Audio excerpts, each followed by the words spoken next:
Tudo bem com o irmão? Olha tudo. Vamos retomar aqui. Ontem a gente foi até a questão 40, né? 40. Um dia, vamos retomar aí a questão 40. Estamos na reta final aí desses exercícios. Acho que faltam aí mais uns 20 e poucos.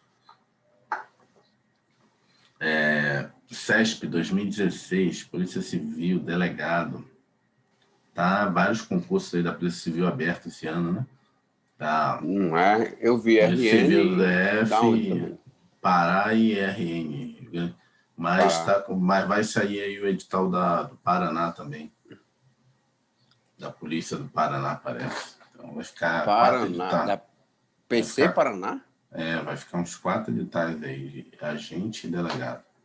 Bem que aqui no DF é só agente e escrivão, né? Não tem delegado. Mas só o agente daqui já é melhor do que muito cargo aí. Delegado por aí. Não sei, mas é muito bom. Quase perto de delegado, né? Porque paga 13 mil, delegado aí no que saiu agora Rio Grande do Norte 16. Aqui a polícia do DF. Agente. 9. Não, mas 9 é o salário base, né? Tem o... Não sei o que tem lá, que o pessoal fala que recebe 13 mil, 12 mil. É mesmo? Sabia não. Não sei se tem auxílio moradia, não sei o que eles têm aqui no DF. Vamos lá. 40. CESP 2016, Polícia Civil, Pernambuco, delegado. Estudo do nexo causal, só para relembrar onde a gente parou. Do nexo causal nos crimes de mera conduta é relevante? Não. É aí que a gente parou. O nexo causal só existe nos crimes, né, materiais. Os crimes de mera conduta, os crimes formais, você não é relevante o resultado. Então, está errado. E está errado, pois nos crimes de mera conduta não há resultado naturalístico que possa decorrer da conduta do agente, sendo o agente punido apenas pela prática da conduta, independentemente de qualquer análise acerca do resultado. É o que nós conversamos sobre a pessoa que está em atentado violento ao pudor. Ainda que não tenha ninguém na rua, ainda que não tenha... Essa palavra aí? Que? Você estava procurando ontem? Não, nem procurei, só estou falando tá. aqui. Não sei se o nome do crime é esse, depois eu posso olhar Acho aqui que no Código Penal. Ainda que não tenha ninguém na rua, sei lá, a pessoa está de madrugada, a polícia passou, estava pelado, vai. Ou seja, não tem um resultado, né? Só o fato dele lá, a mera conduta dele já não tem resultado nenhum para ninguém. Porque o resultado se verifica no agente passivo. Agente passivo aí é a sociedade, mas como é que você vai medir o resultado na sociedade, né? Sociedade genérica, né? Vamos lá, 41. CESP 2016, de novo, Polícia Científica. Polícia Científica é o perito. Vamos lá. É caracterizada como estado de necessidade a conduta praticada por um bombeiro para salvar de perigo atual ou iminente, ou seja, em estado de necessidade não existe porque ele tem o dever, né? Exercício. Dever. Exercício. Então tá errado. Tá errado porque o bombeiro, o salva-vida, o guarda-vida na praia, ele não está em estado de necessidade, né? Ele, cara, lá pode ocorrer, né, na doutrina de, por exemplo, a pessoa está se afogando lá, a maré está batendo demais, uma tempestade e está cheio de tubarão, aonde ele vai passar.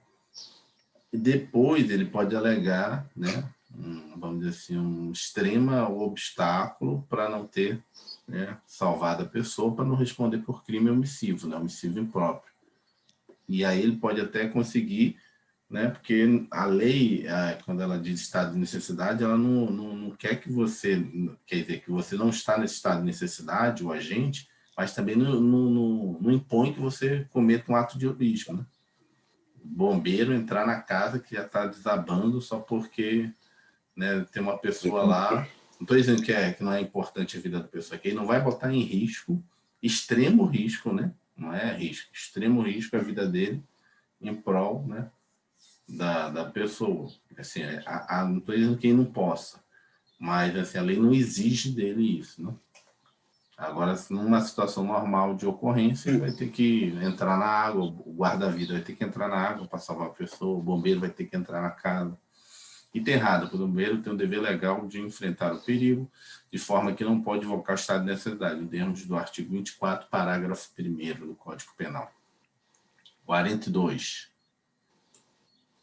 Vamos lá, 42, CESP 2016, Polícia Científica, é o perito também. A excludente de tipicidade, ou seja, tipicidade, né, é que ele quer falar, a tipicidade na realidade seria no fato, né, típico, que a tipicidade está lá dentro, mas a tipicidade também é um indício da ilicitude, da antijuridicidade. Então, o que ele quis falar aqui, mas vamos lá.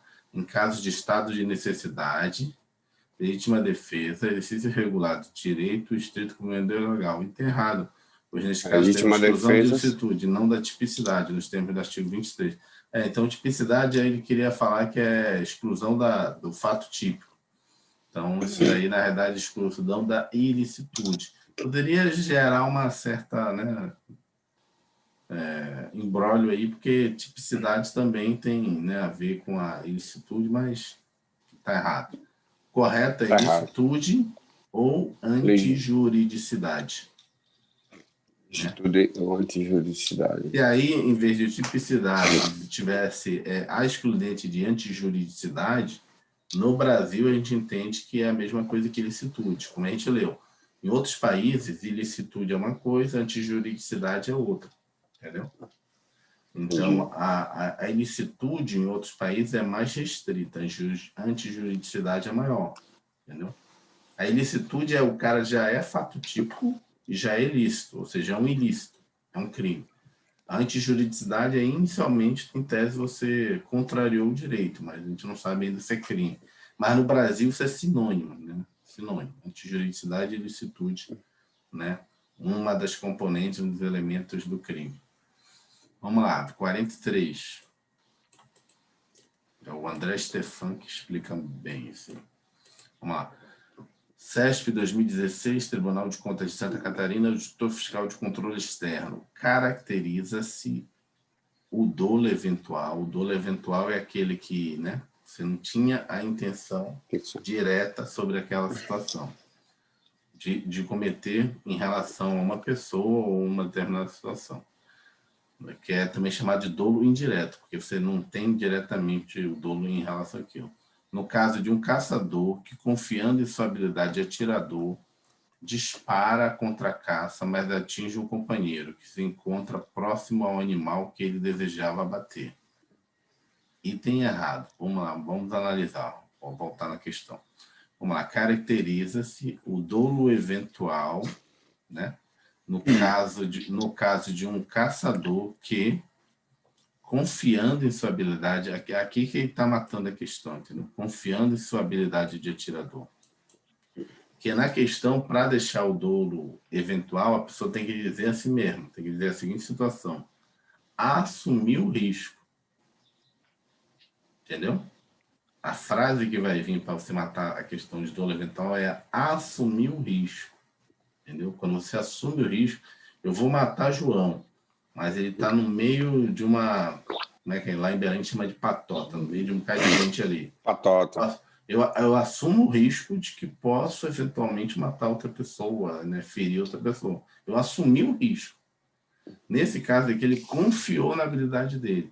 Quando você confia na sua habilidade, você tem a chamada culpa, né? É a culpa consciente. Porque a culpa inconsciente é porque você não quis aquilo. Você tem negligência, imperícia e imprudência. Aqui é chamada culpa consciente, mas vamos olhar. É aqui que matou a questão. Dispara contra a caça, ou seja, ele confiou, disparou contra, mas atinge o companheiro que se encontra próximo ao animal, que ele desejava bater. Ainda está errada a questão, entendeu? Gramaticalmente, que ele desejava bater, mas que ele desejava bater quem? O companheiro ou o animal? Isso aqui está errado, não? Caberia recurso, não? Eu estou falando agora de português, estou falando nem de direito. Só ó. mas atingiu um companheiro que estava próximo ao animal que ele desejava abater. Ou seja, ele desejava abater o amigo? Não dá a entender isso semanticamente também, essa construção Atinge o frasal? companheiro que se encontra próximo ao animal que ele já bater. Eu entendi que não, porque assim, mais atinge um companheiro que encontra próximo ao animal que ele desejava bater. Na minha cabeça não, mas eu também não sou muito bom em português, não. Mas poderia dar essa dupla interpretação, entendeu? Cabe dupla interpretação, sim. Com certeza. Não sei, de repente a pessoa ia alegar que essa fase que ele desejava bater é uma oração coordenada restritiva, né? Que aí só faria referência ao animal. Mas, não sei se ela está restringindo só o animal, né? Poderia estar restringindo também o. Tem como reescrever essa frase e ficar claro que é o animal, entendeu? Entendi. Que ele não desejava bater. Entendeu? Ficou muito aberto. Mas tudo bem, vamos lá. Item errado, pois a conduta do agente, neste caso, não configura dolo mental, mas culpa consciente. Por quê? Porque ele botou lá.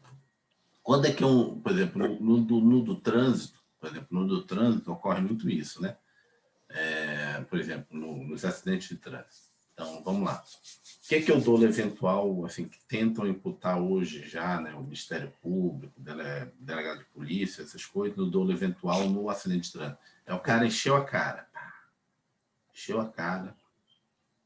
Então, você sabe que encheu a cara, você vai dirigir, pode ocorrer você, né, participar de acidente de trânsito, matar alguém. Então, nesse caso, que você fala, não, eu enchi a cara e mesmo assim eu vou dirigir. O que é que está ocorrendo? Está ocorrendo um dolo eventual. Você assumiu o risco de que poderia ocorrer um acidente de trânsito. Certo? Você assumiu o risco de ter um acidente de trânsito. Então, você bebeu. Aí, você tem uma outra situação. Você está num local esmo, né? De repente não tem nem sinal, não tem nada. E você resolve, lógico, sem estar fora também de área esportiva, não está dentro de um autódromo, não está em nada. Mas você confia na sua habilidade e resolve fazer um racha com seu amigo. Entendeu? Mas você não tem previsão de ninguém passar ali naquele local, ali naquela estrada abandonada, estrada deserta. Ali você a confiou na sua habilidade de motorista, né? Você era motorista de corrida, ou seja, aí já é uma culpa consciente, né? Porque você confia na sua habilidade. Agora, no cara bêbado que vai dirigir a esmo na cidade, aí você assumiu um risco. Você está bêbado. O outro não, era corredor de Fórmula 1 e vai fazer um racha. Num local em que não é de cidade, entendeu? Local esmo. Então, você, na verdade, é uma culpa consciente. Então, tem essa diferença também no trânsito, porque no trânsito também fica essa dúvida. É culpa consciente o cara que bebe e vai dirigir ou é um dolo eventual? Entendeu? Mas é divergente. Tem alguns ministérios públicos, algumas polícias que bota homicídio culposo, né? E alguns já estão empurrando o dolo eventual já, entendeu? Só assumiu o risco. Tá falando do caso do motorista, Bêbado, né? no caso do motorista bêbado. Dolo, né? Eu acho que só o fato de você pegar um carro, beber e dirigir já é dolo, na minha opinião. Você sabe que você... o que é ensinado na legislação de trânsito? Que o carro também é uma arma.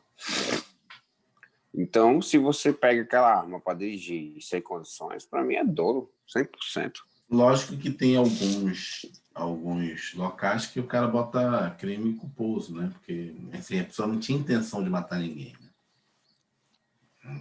Não tinha intenção, não assumiu o risco de matar, não sei. Enfim, não vamos entrar aqui que não é o caso prático. Se for advogado de defesa de alguém, a gente elabora uma tese boa. Vamos lá, é culpa consciente. O dolo eventual pressupõe que o agente aceite também a ocorrência do resultado sem se impor se de fato vier a acontecer. Na culpa consciente, o agente prevê a possibilidade de ocorrência do resultado, mas confia que poderá evitá-lo. Entendeu? O que é o que ocorreu no exemplo enunciado. Então, você pensa que vai evitar. O fato de você ser motorista quer dizer, ser piloto de Fórmula 1, tá local esmo, você acha que pode evitar qualquer problema, qualquer acidente, mas pode ocorrer também. Por isso que é culpa consciente. E no caso do bêbado, eu acho que é dolo eventual, alguns locais, né? Mas aí não está escrito em livro nada. Entendi. Vem da descrição da prova. Vamos lá para auditor de controle externo, CESP, Tribunal de Contas de Santa Catarina, mesmo concurso. Vamos lá, culpa imprópria. Culpa imprópria é o cara que tinha, né? É o crime culposo impróprio. O cara tinha o dever de cuidar e acabou não cuidando. Então ele acabou sendo, vamos dizer assim, opa, estou confundindo. Homicídio impróprio, nada a ver, desculpa. A culpa imprópria é no caso lá do garoto entrar na casa, né, vindo da festa, né? Na verdade, você queria matar a pessoa, tinha um dolo inicial, só que aí depois você verifica que era o seu filho que estava entrando escondido na casa. Então, na verdade, você quis inicialmente o resultado, mas depois que você viu, né, na realidade, que não era a pessoa, é quase um erro do tipo, que a gente chama, né, erro do fato, de quem seria, e aí você tem uma culpa imprópria. Vamos ler. Ocorre nas hipóteses discriminantes putativos. Né? Você achava que era uma pessoa que você queria matar. Putativo.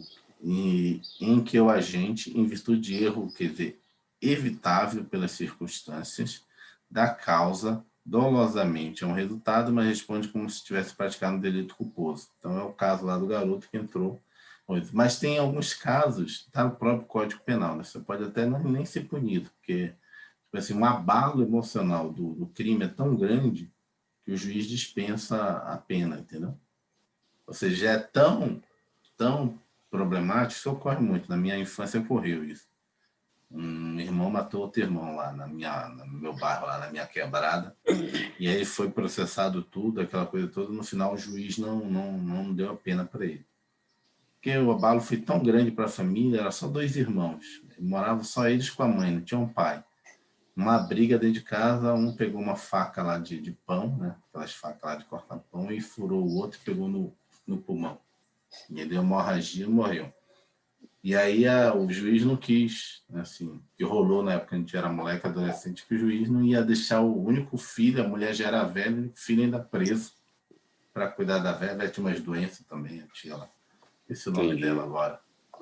Esqueci o nome dela. Mas... Legal que o juiz pensou assim, entre aspas, Não, né? mas aí Apesar do erro dele. tem a previsão no próprio direito, né? A gente pode ver aqui, no próprio parágrafo diz lá, que o cara pode dispensar em virtude do próprio situação, já puniu o cara, né? Então, vamos lá, item correto. A culpa própria é aquela na qual a gente atua de forma culposa, ou seja, sem visar a ocorrência do resultado, mas acaba produzindo o resultado contra a sua vontade, a culpa normal. Na culpa imprópria, o agente quer o resultado, contudo, o Deveria ser resultado... doloso, né? As coisas assim confundem minha cabeça. Por exemplo, se ele pegou. Esse aí não é o caso do pai que confundiu o filho com ladrão, né? Sim. Então, quando ele pegou a arma e ele foi, ele não teve culpa. Ele deveria começar com dolo e terminar com culpa, não aí como ele comentou aí, ó. Na culpa imprópria, a gente quer o resultado. Ele quis o resultado. Não, mas ele não A está gente quer. comentando o caso concreto, ele está só conceituando aqui. Conceituando. Então, ele quer o resultado. Uhum. Não, realmente, quando ele quer o resultado é dolo, né? Uhum. Ocultamente ele falou dolo. Na Não, tá verdade, certo. ele só coloca, só punha o cara por causa da culpa, né? Na verdade é porque para reduzir a pena, né? Porque ele matou uma pessoa que ele não queria, na verdade. Se ele soubesse que era o filho dele, ele não iria fazer aquilo. Mas também não dá para não punir a pessoa, né? E aí acaba gerando uma culpa para reduzir a pena, né? O doloso acho que é de 20 a 30 anos. De 20 a 30, é de 20 a 30, não sei. Agora foi para 40. É 20 a 40. E o culposo, acho que é de 6, começa de 6 ou de 12, entendeu? Então é menor a pena. Imagina, o cara matou o filho dele, né? Ainda vai por doloso? Ele não quis o dolo, né? O dolo, na verdade, era discriminante putativo. Ele achava que era um bandido, mas matou o filho, chegando à festa. Na culpa Não, imprópria, na Não, culpa imprópria, vamos ver o que o agente quer o resultado, contudo, o agente quer o resultado porque incorre em erro de representação, já que acredita que está diante de uma causa de exclusão de licitude. Ou seja, ele achava que estava em legítima defesa do patrimônio dele, né, por causa que era um bandido, mas era o filho, atira contra o suposto invasor de casa, acreditando estar agindo em legítima defesa. Contudo, tratava do filho chegando escondido à noite, entendeu? No caso das discriminantes putativas, como no exemplo acima, a gente não responde a título de dolo, mas pode responder a título de culpa desde que o erro seja considerado irrecusável, erro evitável pelas circunstâncias, né? Inexcusável. Haja previsão de punição para o delito na forma culposa, nos termos do artigo 20, parágrafo 1º do Código Penal. Esta é a figura da culpa imprópria, responsabilização a título culposo para uma conduta que é dolosa, mas deriva de culpa na representação da realidade fática. 45. CESP, Defensoria Pública da União, defensor público. Cargo bom hoje. Defensor público da União. Começou pequenininha a Defensoria Pública da União e agora é gigante, quase no nível da AGU. Acho que até melhor hoje do que a AGU. O salário é igual, mas falando da estrutura é melhor. Você tem ofícios, na AGU não tem muito ofício, não. Ofício é você ficar responsável por um, vamos dizer assim, quase igual ao Ministério Público, né? Você ficar responsável vinculado aos processos que caírem para aquele ofício. Na AGU não, é mais livre ali. Ser designado para lá e para cá. Você não tem, no AGU a gente não tem a inamovibilidade, entendeu? Na Defensoria Pública você tem inamovibilidade. Se caiu no ofício, só sai de lá se você quiser. Não tem como movimentar você. Na AGU já não é tão assim. Não é assim, na verdade. No direito penal brasileiro, admite-se a compensação de culpas no caso de duas ou mais pessoas concorrerem culposamente para a produção de resultado naturalístico, respondendo cada um nesse caso na medida de suas culpas. E tem errado, acho que a gente leu lá em cima, entendeu? Não admite compensação de culpa. Compensação de culpa seria duas pessoas fazendo fato, né? E aí, não, até aqui é culpa sua, daqui para cá é culpa minha, entendeu? Não existe essa possibilidade no nosso direito brasileiro. Vamos ver se ele explica bem aqui. Não sei se você entendeu. É tipo assim, não, eu assumo a culpa até aqui, você assume até a culpa até ali, entendeu? Dividir uma culpa, não. Cada um vai ter... compensação. Vamos ler aqui, para você vai entender. Pois não se admite a compensação de culpas no direito penal brasileiro. Neste caso, o fato de cada um irá responder pelo delito na medida de sua culpabilidade, por força do artigo 29 do Código Penal, mas a isso não se dá o nome de compensação de culpas. Seria uma espécie de anulação de culpa do infrator em razão da existência de culpa também da vítima. O comportamento da vítima até pode ser levado em conta pelo juiz no momento da fixação da pena, mas não tem um condão de compensar a culpa do infrator. No caso da vítima infrator, no caso de vítima e infrator concorrerem culposamente para resultado naturalístico, o infrator responderá pelo delito e o comportamento da vítima poderá ser levado em consideração para atenuar a pena do infrator. Porque, na verdade, nosso atenuar é piorar, né? Não, atenuar é melhorar. Melhorar. Tá. Vamos lá. No nosso direito brasileiro, não existe a pessoa ser ao mesmo tempo, porque você tem que pensar o seguinte, para haver uma compensação de culpa, a pessoa teria que ser ao mesmo tempo tanto agente sujeito ativo quanto sujeito passivo. E rixa, né, nesse caso, não? Seria o caso de rixa, mas não é, como a gente chama, não é pacífico, entendeu? Entendi. Não é pacífico. Então, no direito brasileiro, alguém tem que ser o sujeito ativo, alguém tem que ser o sujeito passivo. Não dá para você ser os dois ao mesmo tempo. A compensação de culpa seria dessa forma, entendeu? Tipo assim, eu ao mesmo tempo estava te atacando, você estava me atacando, eu achava que você ia me matar, você achava... No caso de rixa, ocorre isso. Mas não é... Alguém, no final das contas, vai sobressair, vai ser o sujeito ativo. Numa rixa, chegou os dois. Começaram a dar porrada no outro. Alguém vai apanhar mais do que o outro. Cada um vai alguém responder. morrer, né? Alguém vai morrer. Mas é o que vai ocorrer aqui? É o que o direito nosso brasileiro faz. Cada um vai responder até o seu limite. Não vai haver uma compensação. Entendeu? Vão ser separados. Não, você vai responder por isso, você vai responder por isso. Nesse caso, você é o sujeito ativo e ele é o passivo. Nesse caso, o sujeito ativo e o sujeito passivo. Não existe ele ser ao mesmo tempo. Vai ser separado. Parece que é ao mesmo tempo, mas não é. Porque se fosse ao mesmo tempo, ele dizer, então tá, então vamos fazer uma regra de 3 aqui, vamos passar uma régua aqui, então vai compensar isso, eu fazer um julgamento só. Entendeu? Na verdade, o juiz vai levar, dependendo da situação, se for muito danosa e o infrator, na verdade, a vítima fez isso, vai só compensar na hora da punibilidade, né? Vai levar em consideração. Entendi.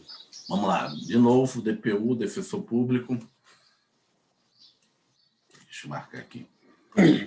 Em relação à tentativa, vamos lá, tentativa, voltando de novo aí, nós temos tentativa, arrependimento, tentativa, vamos lá, de novo, rememorar.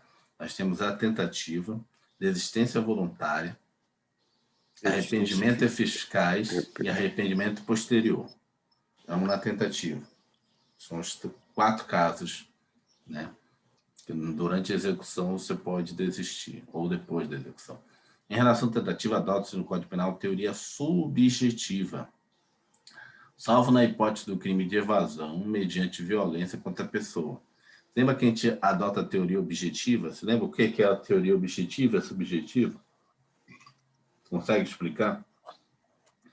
A objetiva e a subjetiva? Deixa eu ver. Na tentativa? Na tentativa? Uhum. Não.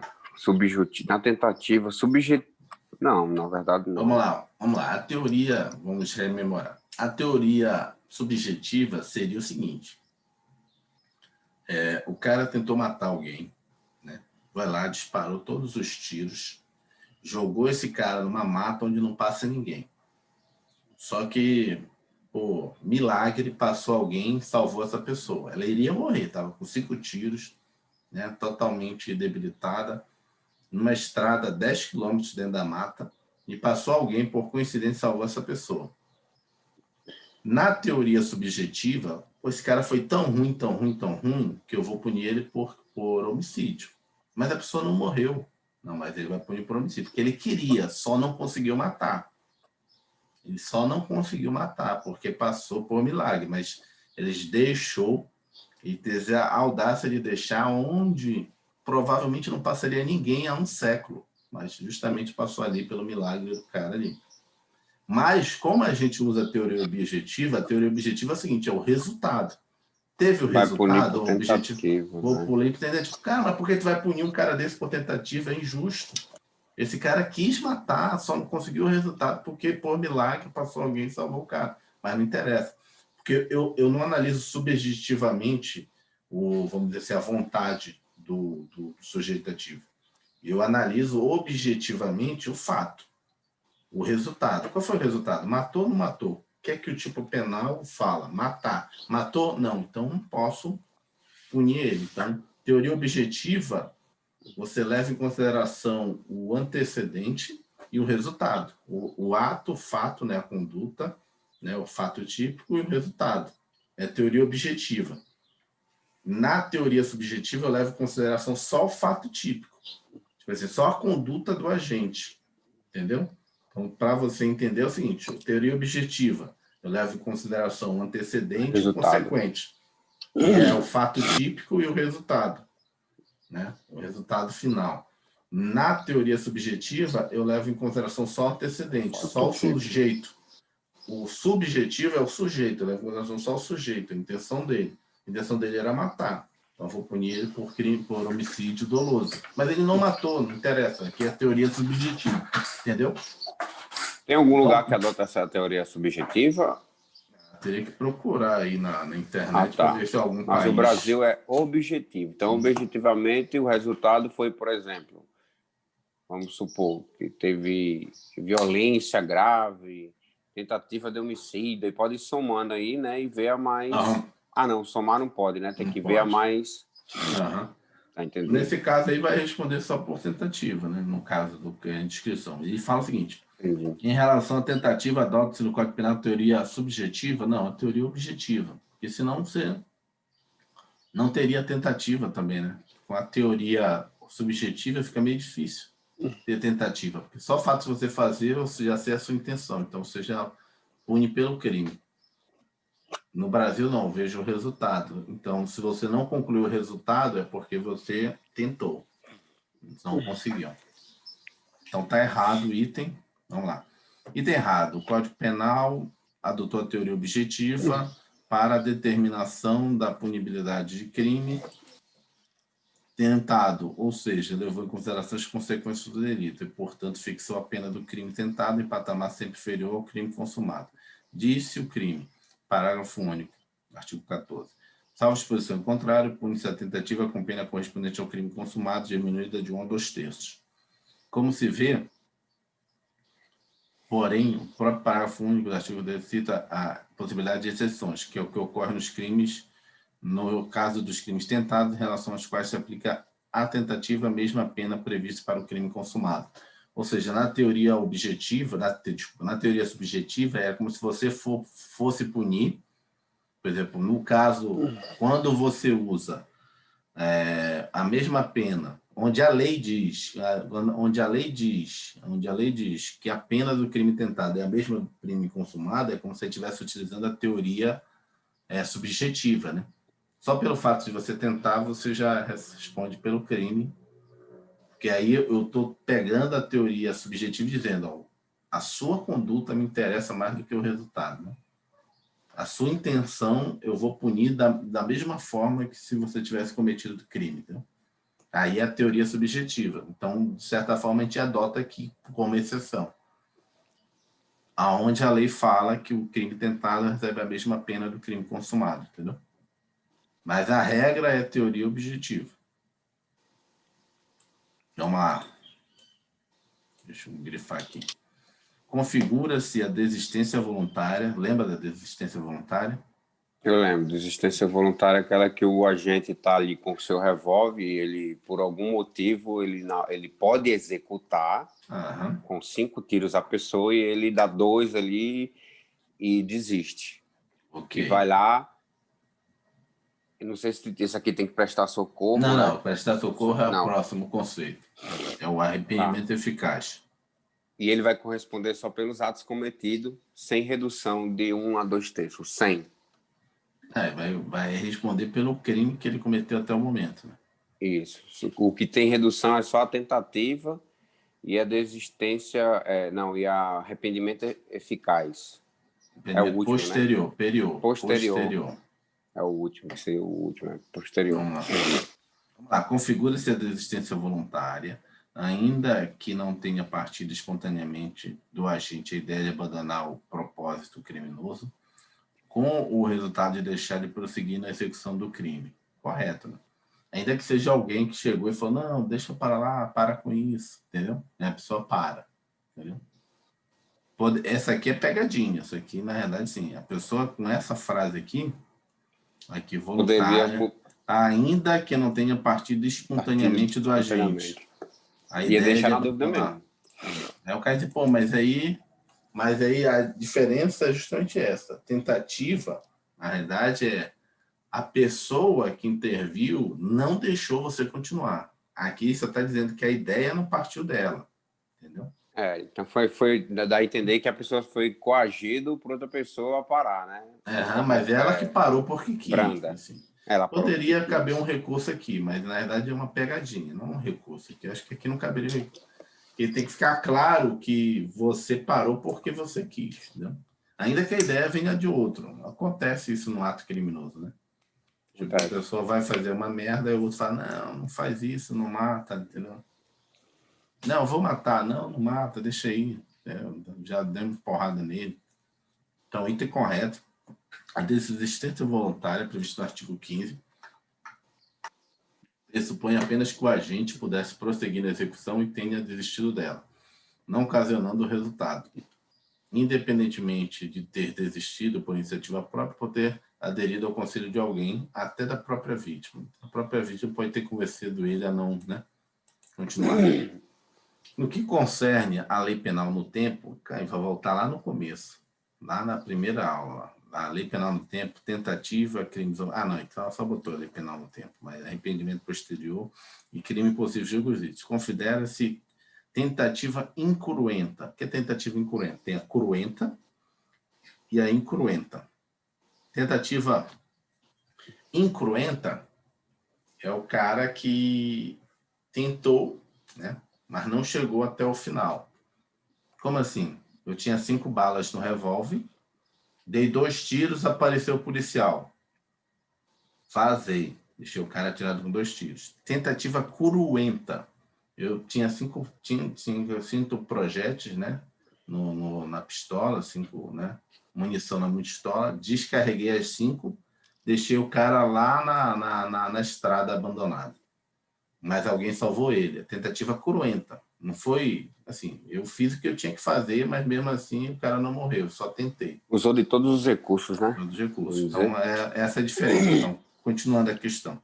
Configura-se tentativa incruenta, ou seja, aquela que você não conseguiu fazer aquilo que você tinha intento.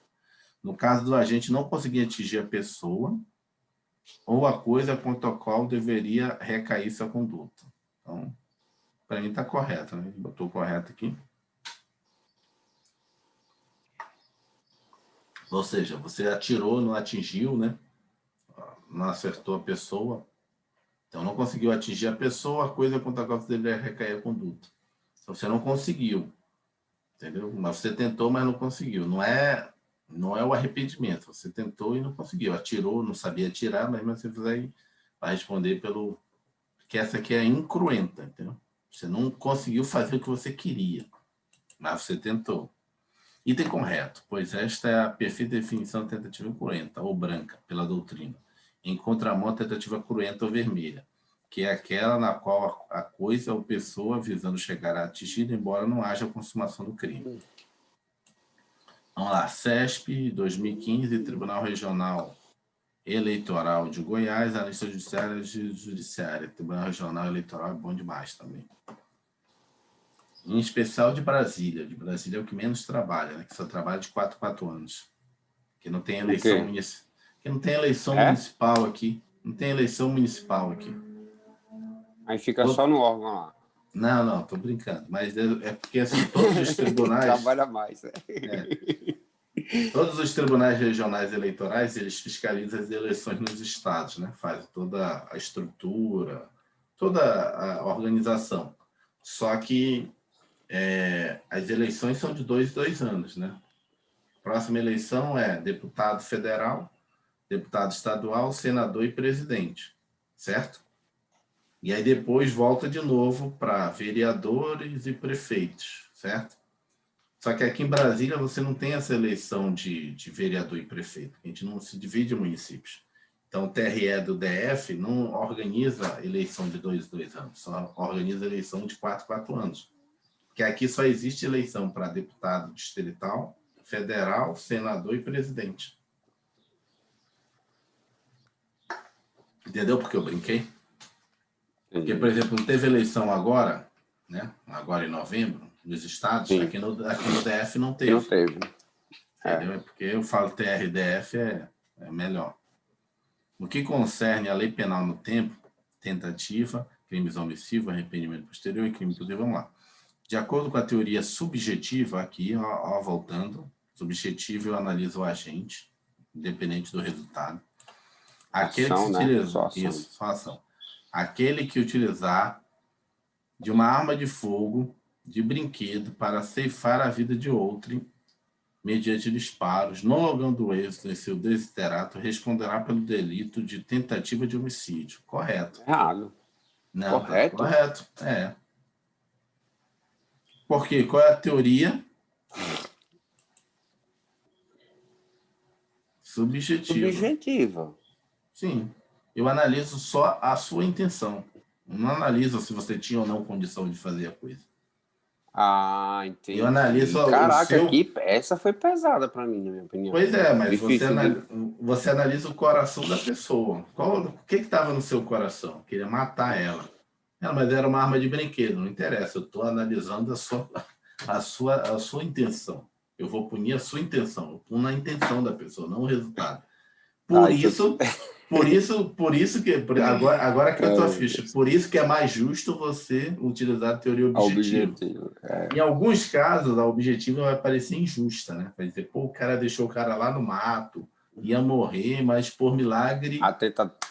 É. por milagre ele se salvou. Agora, nesse caso aqui, tu vai punir o cara por homicídio porque tá com uma arma de brinquedo. Mas a intenção dele era outra, né? Para ceifar uma vida de outro, mediante disparo, não logrado êxito em seu desiderato. Responderá pelo delito de tentativa de homicídio. Meu pai, tá. Entendi melhor agora. Mas é a teoria, né? É a teoria. Isso aqui Teoria. fosse no Brasil, o cara não ia responder nada. Não é o caso é teoria concreto, objetiva, não é o caso concreto. Só tá Então, isso aí seria um crime possível, né? no Brasil. No Brasil, porque não tem como matar uma pessoa com um revólver de brinquedo ou com uma faca de plástico. De plástico não, de plástico de borracha. Vamos lá. Item correto. Para a teoria subjetiva, não importa se o meio adotado é absolutamente ineficaz para se atingir o resultado, não havendo que se falar em crime possível neste caso, devendo o agente responder pela sua intenção, ou seja, responde pela intenção. Contudo, o Código Penal não adotou tal teoria, ou seja, para o CP brasileiro, no caso narrado pela questão, temos o crime impossível, por força do artigo 17 do Código Penal. Não tinha nem lido, não.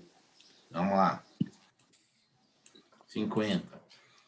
No que diz respeito às cláusulas de exclusão de ilicitude, é possível alegar legítima defesa contra quem pratica conduta acobertada por uma dirimente de culpabilidade, como, por exemplo, coação moral irresistível.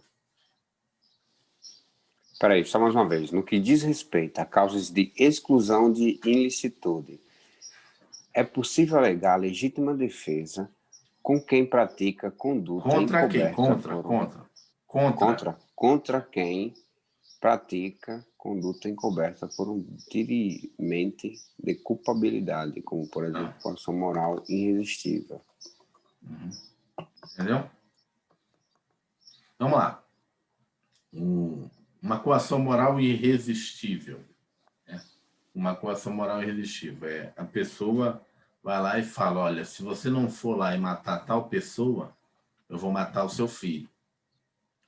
A pessoa vem te matar. Você vai matar ela, está tentando te matar, você mata ela. Você não pode alegar legítima defesa? É isso que ele está perguntando, entendeu? Eu posso ou não posso? Porque a outra pessoa, ela não tá querendo me matar de verdade, ela está, na realidade, numa excludente de culpabilidade. Porque se ela me matasse, na verdade, dizer, olha, eu não queria matar ele. Na verdade, eu só matei ele porque o cara queria matar minha filha. Se eu não matasse, ele ia matar minha filha lá em casa. Por isso que eu vim matar ele aqui. Mas a legítima defesa, é uma dúvida que está aqui agora. A legítima defesa só é caracterizada quando o outro agente tem a intenção de me matar, no caso? Não. Porque para mim é legítima defesa. Então tá correto. Você não sabe da situação. Então tá correto o item, por isso que tá correto. Na verdade, a resposta ali tá correta, ali tá aparecendo. Tá correto o item. Tanto é que existe a chamada legítima defesa putativa. Eu achava que estava em perigo, entendeu? Você também pode alegar a legítima defesa putativa. A pessoa fez que ia puxar um revólver, ela já tinha me prometido matar, eu vou lá e atiro antes. Eu estou numa chamada, né, legítima defesa putativa. E também é possível no Brasil, entendeu? Até porque a pessoa poderia me matar. E esse caso também, como é que eu vou saber que a pessoa estava numa coação moral irresistível? É isso que eu pensei. Não tem como você saber que a pessoa está sendo coagida. Ela não vai chegar dizendo, me mandaram te matar, eu estou aqui forçado. É muito difícil. Ainda que ela falasse, né? Mas eu não vou morrer. Ainda que ela falasse, se eu não te matar, vão matar minha filha. Pô, mas eu vou perder minha vida, vou fazer um ato de heroísmo para salvar a sua vida, a sua filha da sua filha. O bem é igual, né? Mesmo assim, aí já entraria quase no estado de necessidade, se ele falasse para mim, entendeu? Porque era em terceiro, né? Porque aí seria quase um estado de necessidade. Se ele falasse, se eu não te matar, eles vão matar minha filha. Tudo bem, mas eu não quero morrer. E entraria numa situação de legítima defesa para um estado de necessidade, entre a minha vida e a vida da filha dele. Entendeu? Vamos lá, item correto, pois a legítima defesa pode ser invocada para repelir justa agressão de alguém que se encontra acobertado por uma excludente culpabilidade. Vamos lá, pois a legítima pode ser invocada para repelir justa agressão de alguém que se encontra acobertado por excludente de licitude. Isso porque excludente de culpabilidade, aliás, não altera o caráter injusto da conduta. O fato continua sendo típico e ilícito, que permite a atuação da legítima defesa. Vamos lá, CESP 2015, Advogado-Geral da União. Concurso bom também. DPU é melhor, mas isso aqui é bom também. DPU é o quê mesmo? Defensoria Pública da União. O advogado da União é bom porque assim, aí tem a vantagem e desvantagem. No AGU tem a vantagem, que na verdade a mobilidade é maior. Tem na movibilidade, não tem, mas a mobilidade é maior. Por exemplo, no DPU, se você estiver na última classe, você só pode assumir um outro local se tiver vaga na última classe. Na AGU não tem esse negócio, não. Você pode estar na primeira classe, última classe é mais assim, fluido o negócio. Você pode ir para qualquer lugar. Como no DPU tem o negócio de ofício, né? Você oficia, né? Trabalha naquele ofício, você se estiver naquele nível ali, só pode movimentar se tiver alguém daquele outro mesmo nível querendo vir para o seu local. Acerca da aplicação da lei penal, do conceito analítico do crime, da exclusão da ilicitude e da imputabilidade penal de requisitos que se seguem. Com relação à causalidade, vocês lembram? Causalidade. Tem três teorias. Causalidade, teoria dos antecedentes, que é você vai voltando até ad infinito. Causalidade adequada, que é a que a gente usa no Brasil. E a teoria da causalidade objetiva, que é do Klaus Roxin. Então, a que a gente usa é a causalidade adequada, que a gente analisa, né, as causas concomitantes, absolutamente. As causas, né, absolutamente concorrentes, né, absolutamente independentes, e as concorrentes, né, que são relativamente independentes. Elas podem ser antecedentes, concomitantes e posterior. Então, a gente usa essa teoria. Com relação à causalidade constituída de crime do tipo penal no direito brasileiro, foi adotada em regra no Código Penal brasileiro a teoria da causalidade adequada, também conhecida como teoria da equivalência dos antecedentes. Então, ele confundiu. Porque a teoria da equivalência dos antecedentes é a primeira. Uma não tem nada a ver com a outra. São três teorias. Teoria da equivalência dos antecedentes, teoria da causalidade adequada e a teoria objetiva de Klaus-Roxin. Da Klaus-Roxin, você só responde, só é causa aquilo que você colocou em risco, aumentou o risco, né? Você criou o risco. Se lembra que a gente estudou? Da Klaus-Roxin é tipo assim, caiu um vaso aqui, ia cair um vaso na cabeça da pessoa, deu um soco nela para desviar, empurrou ela. Você não aumentou o risco dela. O vaso é muito pior do que eu tirar um soco. Ou seja, não estou dando causa a nada ali. Ali é um fato atípico para ele. Então, está errado por causa disso. Vamos lá. Item errado. Primeiro, porque a questão trata da teoria da causalidade como sinônimo da teoria da equivalência dos antecedentes, o que é errado, já que cada uma corresponde a uma teoria diferente. O Código Penal adotou ambas. Adotou a teoria da equivalência dos antecedentes, condício sine qua non como regra, né? E a teoria da causalidade cada como exceção. Desculpa, eu falei errado. Na verdade, a dos antecedentes que é a regra e a outra a gente atua como exceção. Então, tem duas causas, né? Mais especificamente como forma de explicar a relação de causalidade quando dá ocorrência de concausa sobreveniente relativamente independente que por si só causou o resultado. Então é isso. Então, na verdade, apesar de a gente usar a teoria da equivalência, a teoria de equivalência dos antecedentes, a gente usa a outra como exceção quando tem mais de duas situações atuando. Mas essa teoria da equivalência dos antecedentes ainda tem uma outra. A teoria da equivalência dos antecedentes é quando você usa só aquele fato realmente que deu causa final, né?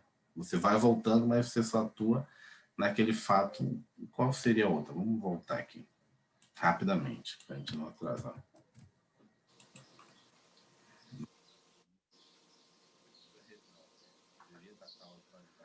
Sua voz sumiu agora, irmão. 1, 2, 3, testando. Voltou. Vamos lá. teoria da equivalente sine qua non. Sine qua non.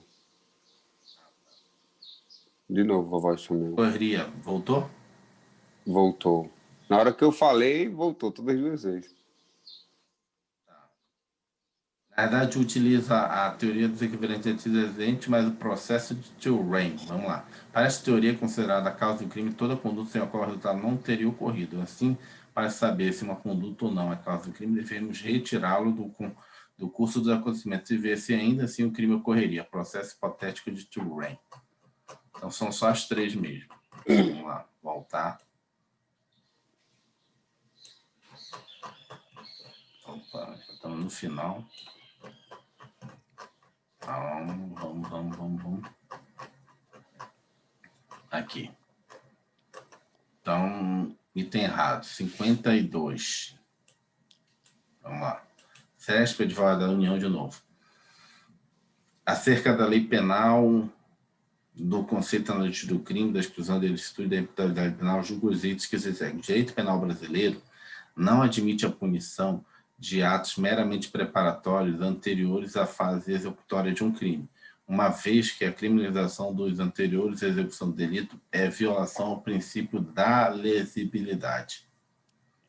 Então, vamos lá. Em regra, os atos meramente preparatórios não são puníveis, já que se exige o início da fase executória do delito, para que a conduta possa ser punível, nos termos do artigo 14, inciso 2º. Contudo, excepcionalmente, é possível a punição pela prática de atos meramente preparatórios, quando a lei assim expressamente determina.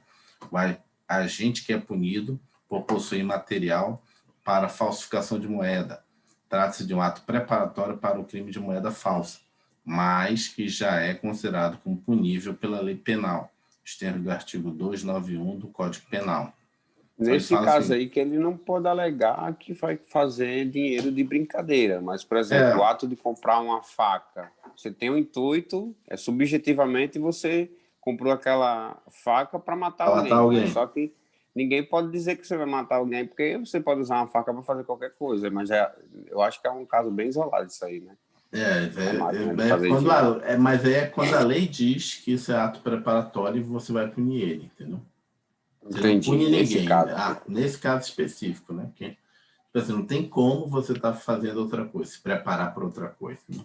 Não vai brincar de banco imobiliário com na verdade, você já vai fazer besteira. O direito penal brasileiro não admite a punição de atos meramente preparatórios anteriores à fase de execução de um crime, uma vez que a criminalização de atos anteriores à execução do delito é uma violação ao princípio da lesividade. Então, assim, essa aqui é de alto nível, essa questão aqui. Tem que até grifar ela aqui, que é mais... Na verdade, ele está perguntando aqui a sessão. Vê que ela sai um pouco da curva aqui. Né? Mas agora a gente não erra mais, né? Por isso que é bom fazer questão. 53. Vamos lá. CESP 2015 agiu acerca da aplicação da lei penal do conceito analítico de crime, da exclusão da ilicitude e da imputabilidade, do dizer assim, a legítima defesa é causa de exclusão da ilicitude de conduta, ou seja, correto por enquanto, né? Mas não é aplicável caso a gente tenha tido a possibilidade de fugir da agressão, não. E não tem nada a ver. Não é obrigado, a legítima defesa, você não tem a possibilidade do juiz perguntar, por que você não fugiu? Entendeu? Você não tem a obrigação de você... eu poderia fugir. Entendeu? São injustos e têm optado livremente pelo seu enfrentamento. Ou seja, o que está errado é a parte final aqui, mas não é aplicável essa parte final que está errada. Na verdade, não tem essa previsão na lei, entendeu? De, você só pode alegar a legítima defesa quando não tinha jeito para você fugir, entendeu? Você tinha que enfrentar, não. Você optou em enfrentar a legítima defesa.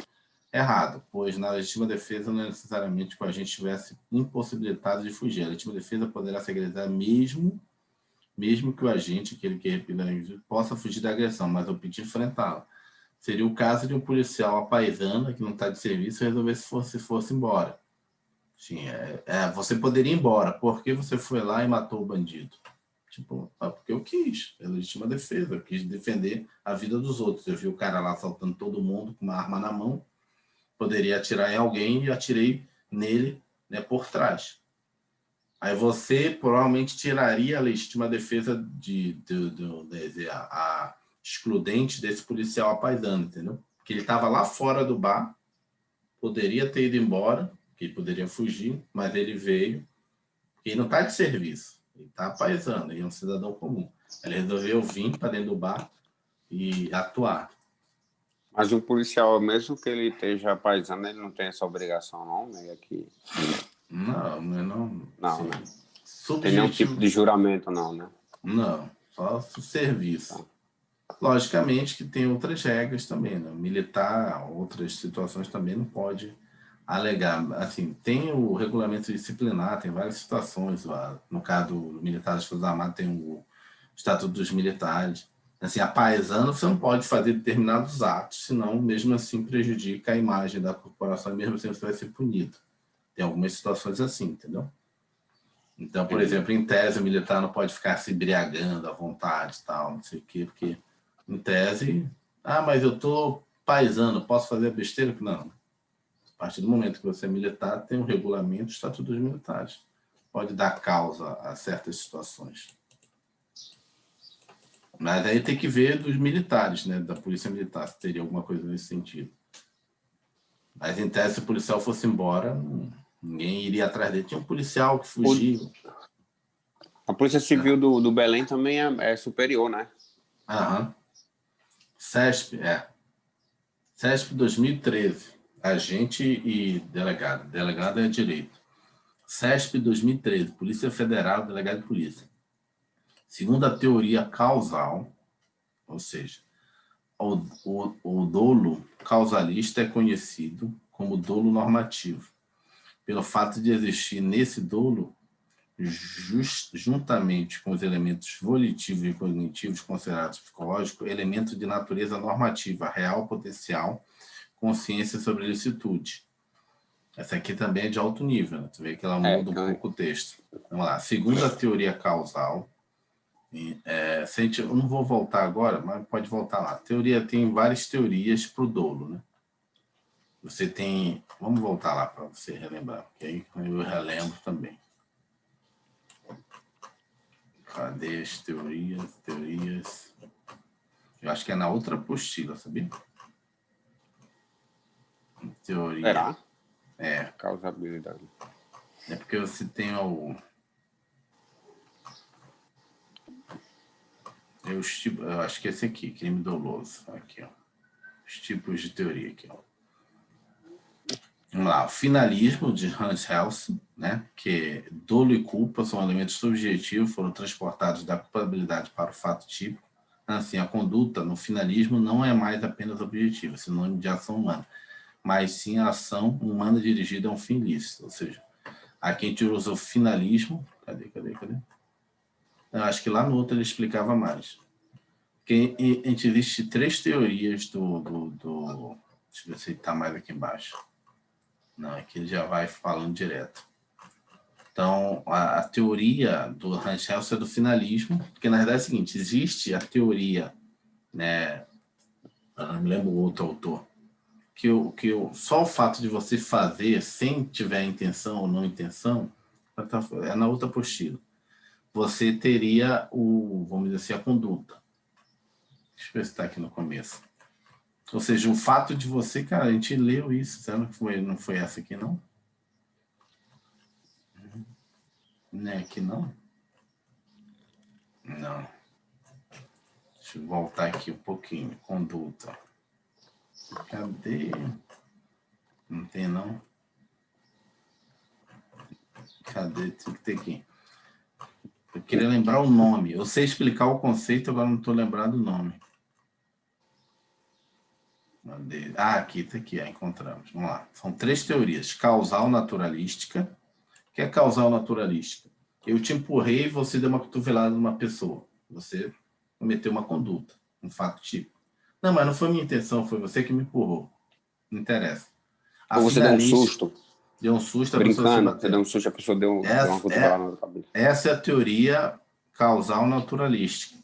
Temos a teoria finalística. Qual é a teoria finalística? A teoria finalística é a que a gente usa no Brasil. Não basta eu fazer a ação ou omissão. Tinha que ter a intenção de fazer aquela ação ou omissão. Como assim?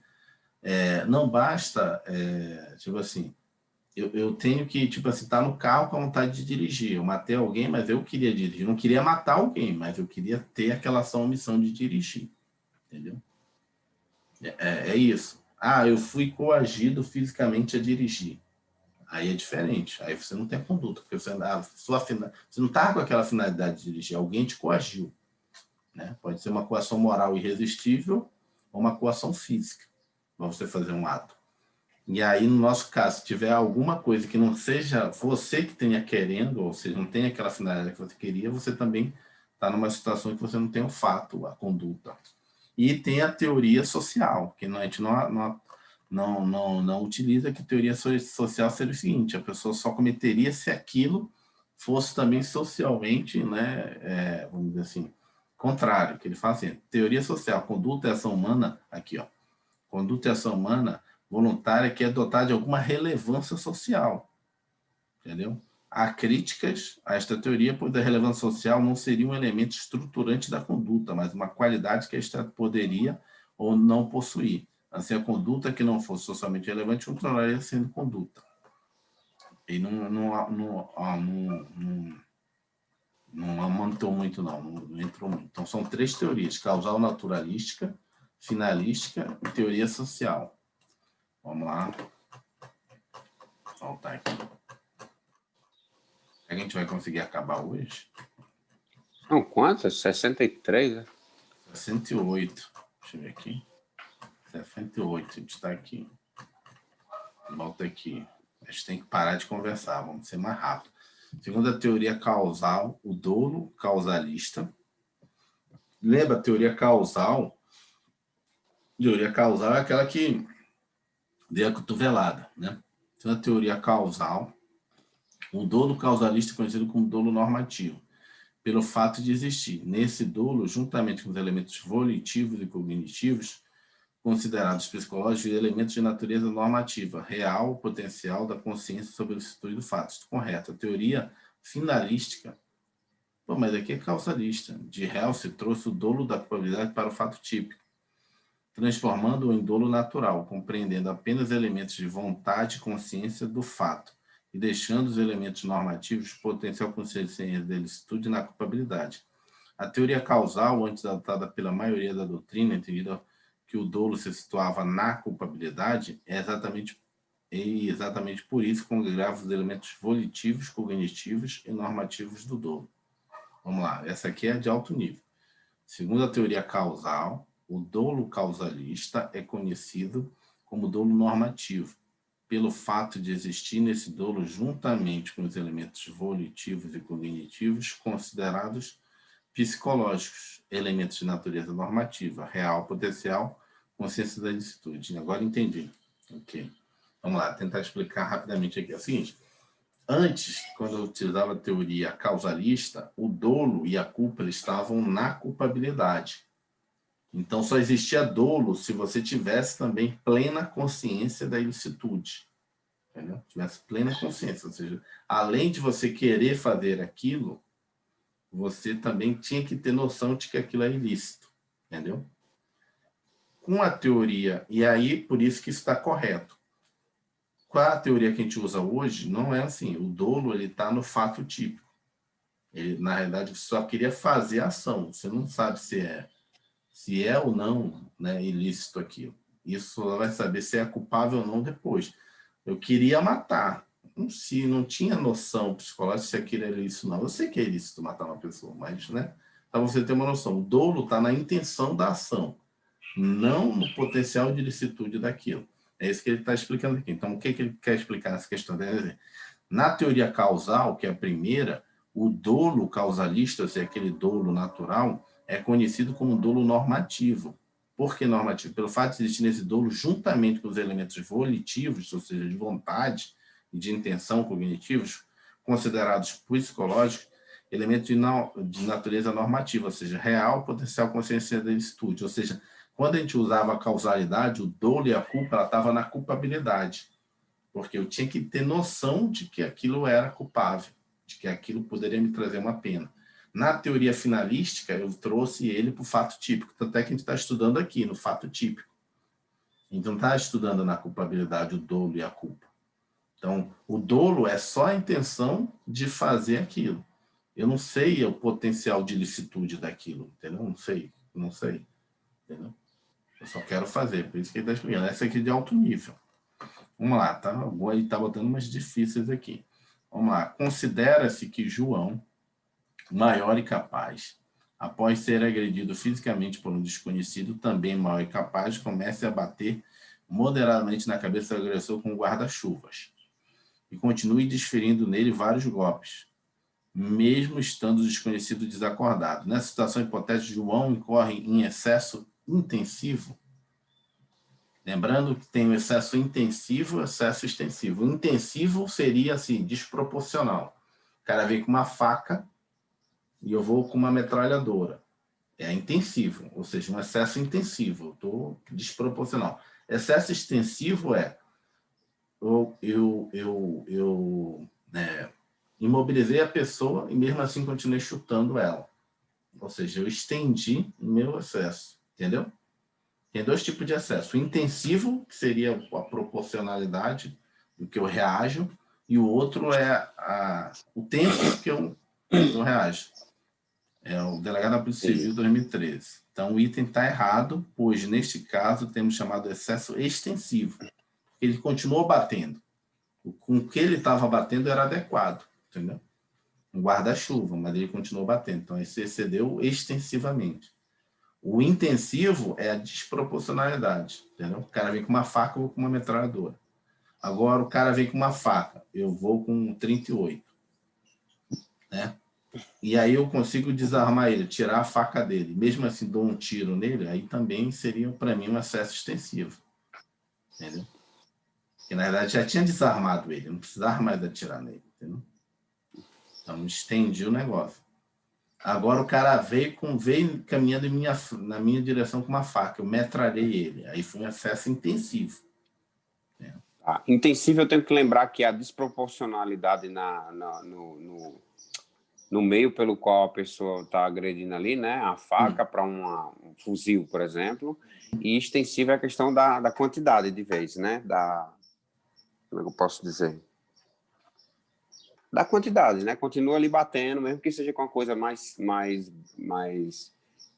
inofensiva, mas continua batendo, né? Amarrou a pessoa ali, poderia ter parado, porque a pessoa não poderia reagir, e continuou.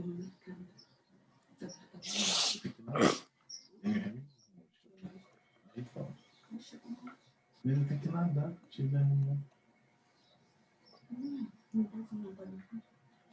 Peraí, só. Tá tudo bem.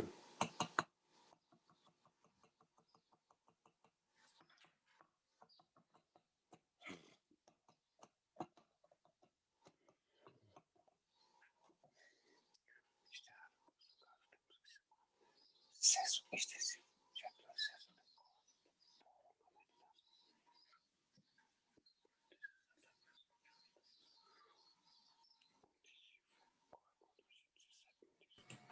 Vamos lá. Entendi já. Vamos lá. CESP. Cadê? A gente passou. Não, tá aqui, ó. Passou para cá. Deixa eu marcar aqui, senão eu me esqueço.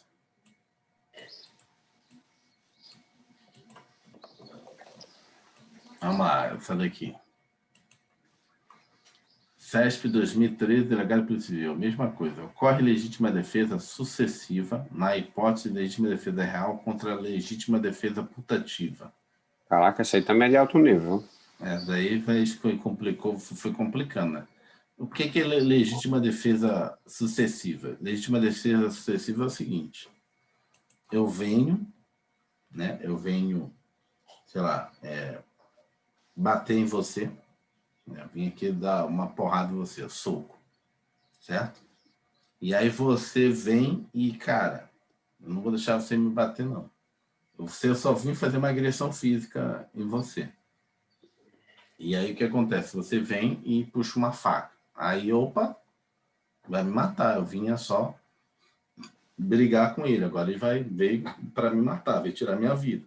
Aí eu corro, pego uma garrafa, ou seja, Inicialmente eu era o agressor, agora você se tornou o agressor e eu que estou em legítima defesa. Legítima defesa sucessiva, entendeu? Eu ia te agredir, você estava em legítima defesa. Aí você exacerbou, já pegou uma outra coisa que eu já me coloquei na situação de legítima defesa. Eu ia só fazer uma agressão física, agora você quer me matar, agora tem que defender a minha vida. Isso é sucessivo. Agora vamos ver a outra hipótese. Vamos lá. Ocorre legítima defesa na hipótese de legítima defesa real contra a legítima defesa putativa. Não dá para ocorrer a real contra a putativa. Por quê? Porque a putativa a pessoa não está te agredindo, né? Você pensa que ela vai te agredir, entendeu? A legítima defesa pode ser ao contrário, hein? A putativa contra a real. Vamos ver qual é a resposta dele. Porque a putativa, a pessoa não está, eu só acho que ela vai me agredir. Então não pode ser sucessivo. Tem que ser real. Vamos ver. Na hipótese de legítima defesa real contra a legítima defesa putativa, teremos um caso de legítima defesa recíproca.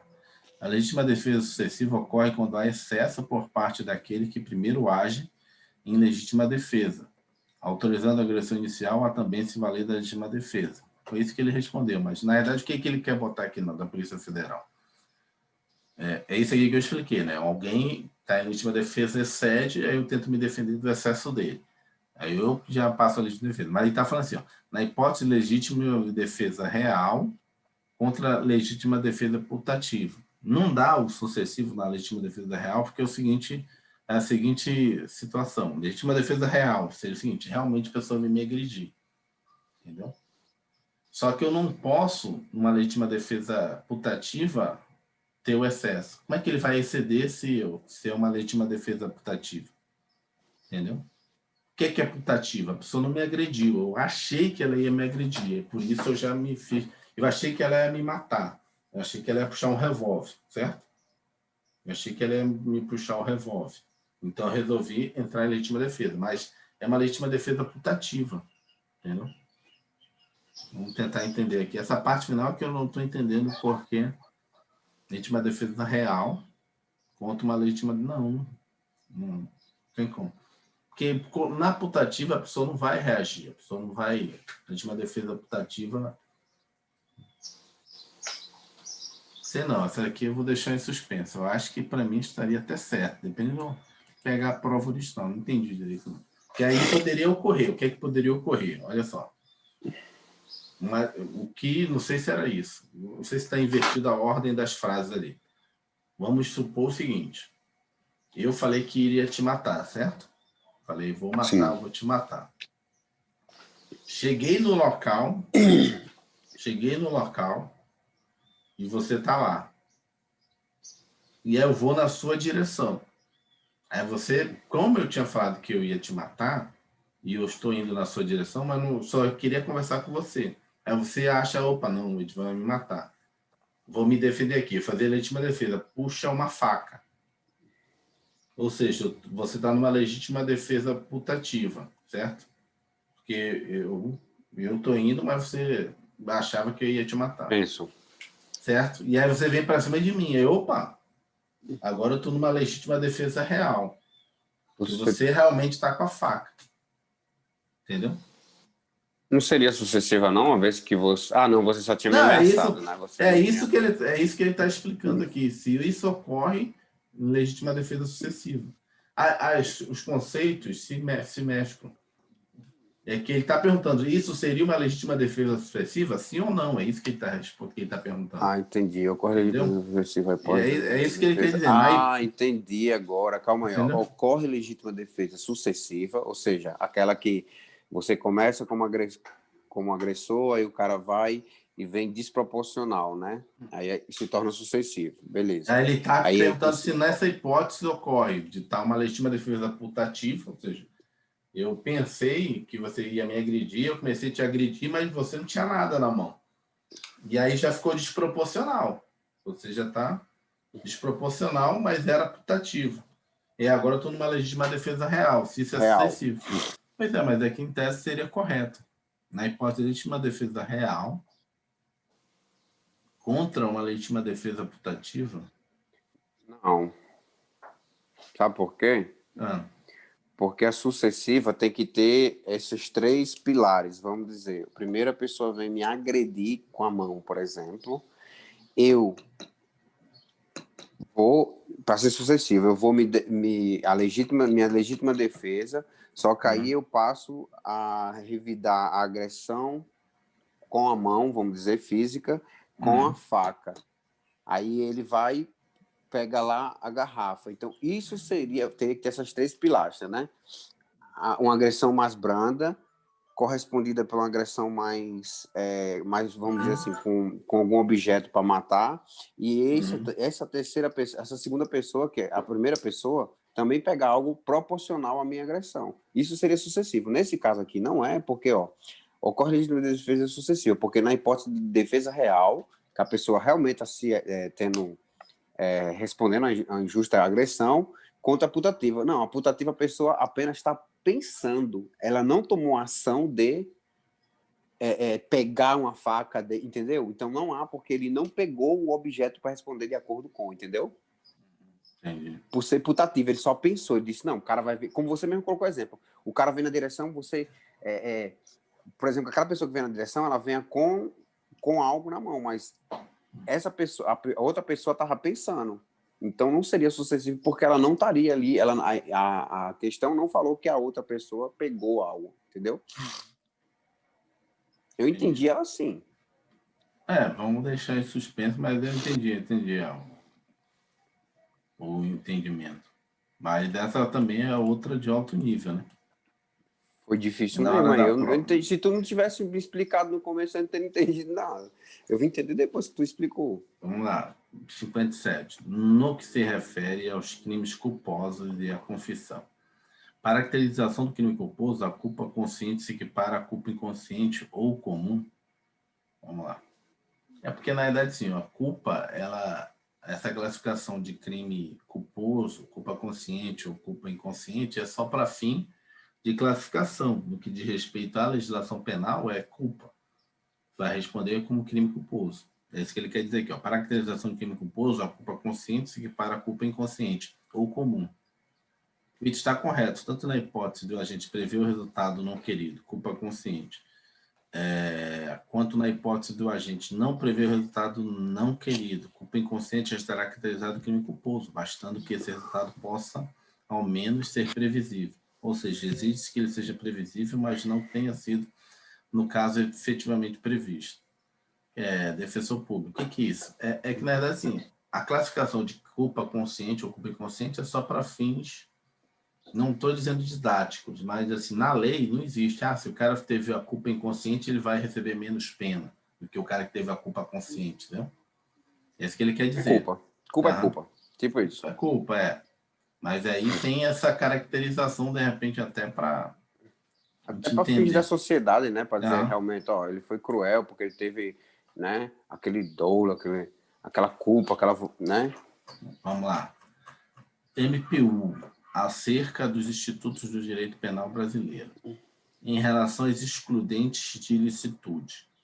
Na hipótese de legítima defesa, o agente deve agir nos limites do que é estritamente necessário para evitar injusta agressão a direito próprio de terceiros. Certo, não tem nada. Vamos ver aqui a resposta. Item correto, não tem nada diferente aqui. 59.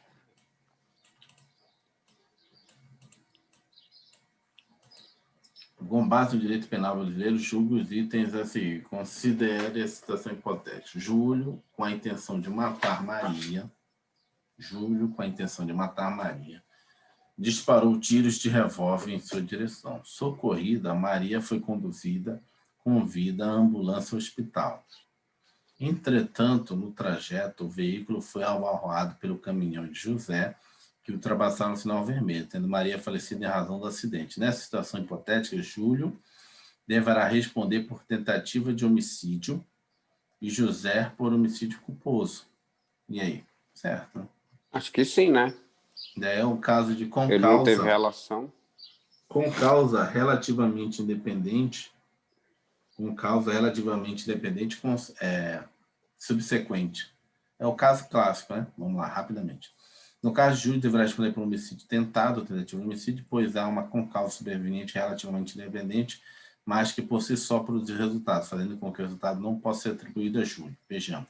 A sobreveniência de causa relativamente independente exclui a imputação quando, por si só, produzir resultados. Fatos anteriores, entretanto, imputam-se ao que os praticou. Vamos lá. Tendo falecido, nessa tentativa, praticou.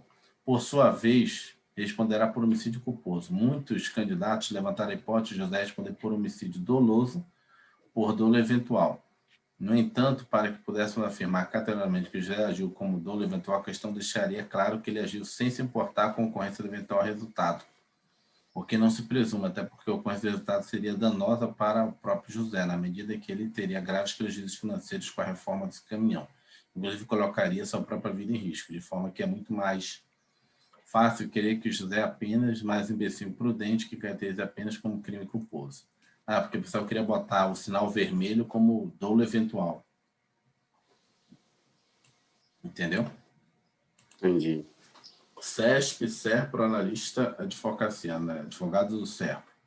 A responsabilidade penal do agente nas hipóteses de acesso doloso ou culposo aplica-se a todas as seguintes cláusulas excludentes de ilicitude previstas no Código Penal Brasileiro: estado de necessidade, legítima vencer, estudo com medo legal, o exercício irregular do direito. Certo.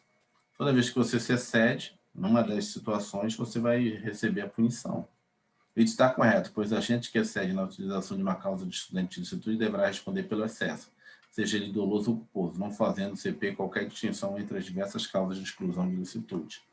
Então, não há crime quando o agente pratica o fato em estado de necessidade, em legítima defesa, em estrito cumprimento do dever legal ou no exercício regular de direito. Excesso punível.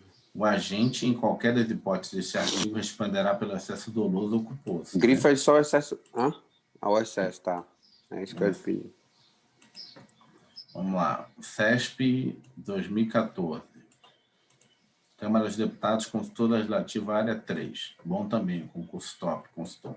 Age com dolo eventual o agente que prevê possíveis resultados, né, ilícitos decorrentes da sua conduta, mas acredita que com suas habilidades... Não. Quando ele bota as habilidades, vira culpa, entendeu? Mas acredita que com suas habilidades será capaz de evitar. Na verdade, o dolo eventual, toda vez que estiver querendo botar dolo eventual, tem que ter essa frase: assumir o risco. Entendeu? Ele assumiu o risco. Assumiu o risco. Aqui, ele não assumiu o risco. Ele prevê o resultado, mas ele acredita que com suas habilidades vai evitar. Aí é uma culpa consciente. E tem que estar errado. Primeiro, porque não basta a mera representação de possível resultado disso. É necessário que o agente represente possível ocorrência de um resultado criminoso decorrente da conduta. Além disso, se o agente acredita que suas habilidades conseguirá evitá-lo, não se configura dolo eventual, que exige que o agente não se importe com o resultado. Ele é só um risco, viu? Aqui, ó, crime doloso. Disse crime doloso. Doloso quando o agente quis o resultado, assumiu o risco de produzir. Então, o dolo eventual é quando ele assume o risco. Tem que ter essa palavra, assumir o risco, porque é o que está na lei, tá vendo? Assumir o risco. Entendi. Dolo, ou você quis ou você assume o risco. Se não tiver essa palavrinha aqui, na verdade, está claro, assumiu o risco. Se não tiver isso, já é. 62. Acerca do arrependimento posterior da culpa dos crimes qualificados pelo resultado, das excludentes de ilicitude e das excludentes de culpabilidade. Vamos lá. Todo crime qualificado pelo resultado é um crime péter doloso? Não. Péter doloso é só aquele que é doloso no início e depois a segunda conduta é culposa. A coação física irresistível é capaz de excluir a culpabilidade pelo cometimento do crime? Não. No caso, exclui a própria tipicidade, a própria conduta, né? Que é coação física. Peraí, rapidão. A coação física é capaz de excluir a culpabilidade pelo... Não. Exclui o que? A tipicidade.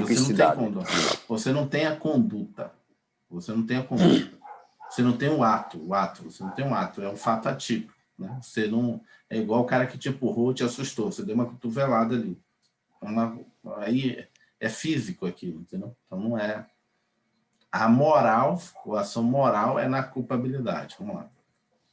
Para a doutrina majoritária, aquele que, para salvar-se de perigo iminente, sacrifica direito de outro e não atua em estado de idade, não Atua. Tá errado, que atua. O Instituto do Arrependimento Posterior pode ser aplicado ao crime de lesão corporal culposa? Mas é para que ele botou aqui correto. Peraí, o Instituto de Arrependimento Posterior pode ser aplicado ao crime de lesão corporal culposa. Aqui, ó, não admite compensação de culpas, não admite compensação de culpa, então é por eliminação. Por eliminação, isso quer dizer, pelo E a gente seria direcionado ao D, mas ficou meio estranho essa daí, não ficou? Vamos lá. É por causa da violência, mas aí vamos ver aqui o que ele fala, a doutrina. A doutrina entende que o requisito da ausência de violência à pessoa, previsto para a caracterização do arrependimento posterior, artigo 16, estará materializado quando houver apenas lesões corporais culposas, de forma que admitiria arrependimento posterior. Então tem que ficar atento a esse aqui. Ó. Essa aqui é... Caraca. Tem que ficar atento. Vou botar em azul aqui. Porque não admite violência, mas aí está dizendo que a doutrina aceita a violência culposa. Vamos lá. 63. Vamos acabar logo a apostila hoje para a gente começar a outra. 63, CESP 2014, Tribunal de Justiça de Sergipe. Analista. Mesmo quando o agente, de forma espontânea, desiste de prosseguir nos atos executórios ou impede a consumação do delito, deve ser a ele imputada das penas da conduta típica dolosa inicialmente pretendida? Não, né? Não. Se ele desiste, ele tem a desistência voluntária, né? E se ele impede que ocorra o resultado final, ele tem um arrependimento eficaz. Aí ele não vai responder pelo crime, vai responder pelo ato já praticado, isso aqui, ó, pelos atos já praticados. Ele vai responder pelo crime inicialmente que ele queria. Está errado. Vamos lá, artigo 64. Aqui. Configura crime possível a tentativa de subtrair bens de estabelecimento comercial que tem sistema de monitoramento eletrônico por câmeras, né, que possibilita completa observação da movimentação da gente por segurança privada. Aí isso aí é jurisprudência, não. Porque você lembra que a gente conversou? Porque o crime possível é aquele que você não pode cometer. O furto é o crime que você subtrai de alguém sem que esse alguém veja. Só que se tudo está filmado, como é que alguém não vai ver? Só que existe aquela que a gente conversou, né? Existe parte onde a câmera não pega, então poderia ocorrer mesmo assim o crime. Então, tá Ou errado. o cara não tem ninguém olhando direto. Enfim. 65. Procurador do Estado da Bahia. Em direito penal, conforme a teoria limitada da culpabilidade, as discriminantes imputativas consistem em erro do tipo, ao passo que, de acordo com a teoria extremada da culpabilidade, elas consistem em erro de proibição. Isso aqui acho que estaria a questão do próximo assunto. Ele já confundiu aqui os dois. Em direito penal, conforme teoria da teoria limitada de culpabilidade, discriminante imputativa consiste em erro do tipo, ao passo que, de acordo com a teoria da extremada de culpabilidade, consiste em erro de proibição.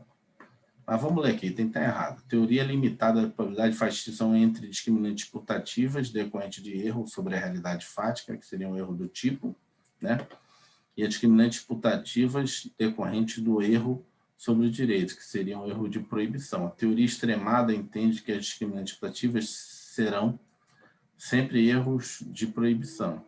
Mas isso aqui é da próxima apostila, já botou aqui, está errado, mas está errado.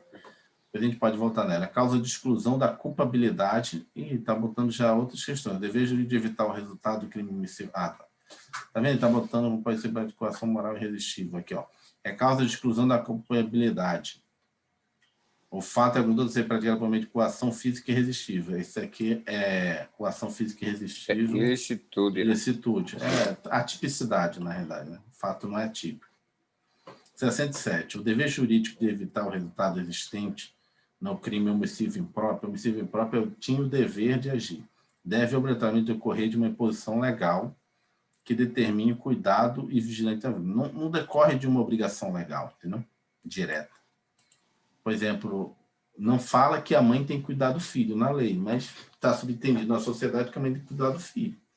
Entendeu? Se ela deixar o menino morrer de fome, não está dizendo na lei a mãe é obrigada a cuidar do filho, entendeu? A empregada que foi contratada para cuidar do filho é obrigada. Está dizendo para policial, para bombeiro, né, para guarda-vida. E aí está dizendo assim, ó, no decorrer de uma imposição legal direta, não. No fato de você ter a responsabilidade, né, de cuidar do filho, já gera esse cuidado de vigilância à vítima, entendeu? Aqui, ó, o dever jurídico de evitar o resultado nos crimes, homicídios e impróprios pode decorrer de uma imposição legal, contratual ou qualquer outra forma, entendeu? Aqui, ó. Omissão é penalmente relevante quando o omitente devia ou podia agir para evitar o resultado. O dever de agir incube a quem? Ó, tenha por obrigação, ou tenha por lei obrigação, de outra forma assumiu a responsabilidade, tá vendo? A pessoa pode ter assumido a responsabilidade de cuidar, com o seu comportamento criou o risco. Não, esses dois aqui, tá? Você não é obrigado a estar na lei, entendeu?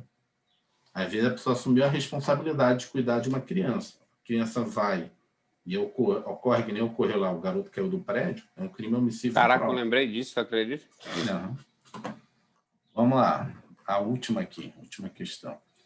Para que se caracterize crime omissivo próprio, ou seja, que é de omissão, é necessário que a gente tenha ocasionado um resultado naturalístico em decorrência de um não fazer que figure como elementar do tipo. Vamos lá. Daqui, cartório de Sergipe. Para que se caracterize um crime omissivo próprio, ou seja, aquele que você deixou de fazer, é necessário que a gente tenha na verdade, e não ocasiona o resultado naturalístico, né? Nos crimes próprios, o resultado naturalístico não tem nada a ver com você. Entendeu? Em razão de não fazer. É muito errado. Embora o crime omissivo próprio constitua um tipo penal que existe do agente de uma conduta omissiva, ou seja, não fazer algo que a lei manda que fosse feito, este não fazer. Não gera um resultado naturalístico, pois do nada, nada surge. Na verdade, os crimes omissivos próprios precisam de resultado naturalístico para sua consumação, até porque não há nexo de causalidade entre o nada e o resultado. Nestes crimes, o agente é punido tão somente por violar o comando legal, ou seja, deixar de fazer nada. Ou seja, o agente tem ocasionado, e não ocasiona, porque assim, você não faz, você não está fazendo nada. É por isso que a situação ocorre, entendeu? É omissivo, né? É omissivo. Se omitiu, então não fez nada. No omissivo próprio, você tinha que fazer e não fez. No omissivo próprio, você não pode deixar de fazer. Por quê? Porque não é que o resultado de você não fazer, o que você não fazer vai trazer um resultado, não é. Que vai ocorrer. Ih, caiu.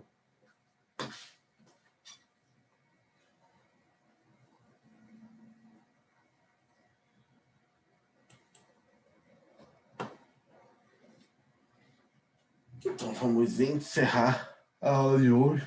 Caiu, voltou aqui.